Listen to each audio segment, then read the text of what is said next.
অত কথা বলতে পারি না, সিম্পল একটা জিনিস বুঝি। আমার একটা ফ্রেন্ড আছে, ছোটবেলায় একসাথে স্কুলে ছিলাম। তো ওর এখন অনেক বড় ব্যবসা। হ্যাঁ, অনেক বড় ব্যবসা, সিকিউর লাইফ, বিদেশ যাচ্ছে 2 দিন পর পর।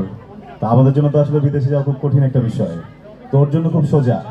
হ্যাঁ, ও 2 দিন পর পর বিদেশে যায়। তো আমাকে একদিন বললো যে তুই আমার কোম্পানিতে আয়, এসে দেখে যা কি করি। আমার মনে হয় তোরও আসলে বিজনেসের দিকে যাওয়া উচিত, কারণ এই নাটক করে কয়দিন, প্রফেশনে কয়দিন। তো আমি কিছু বললাম না, যেহেতু দাওয়াত দিয়েছে গেলাম ওর সাথে দেখা করতে। তো লিফটের নিচে যখন আমি, তখন ও আসছিল আমাকে রিসিভ করতে। And নিচ থেকে উপর পর্যন্ত আমি যেতে পারিনি, কারণ এত পরিমাণ মানুষ ছিল আর তারা আমাকে এত ভালোবাসা দিচ্ছিল।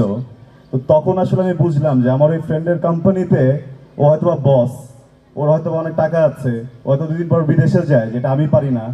যেহেতু আমি আমার কাজটাকে ভালোবাসি, মন দিয়ে করি, তো আমি আমার সেই ফিরতি ভালোবাসাটাও পাই, যেটা হয়তো ওই কোম্পানির বস হলে আমি পারতাম না।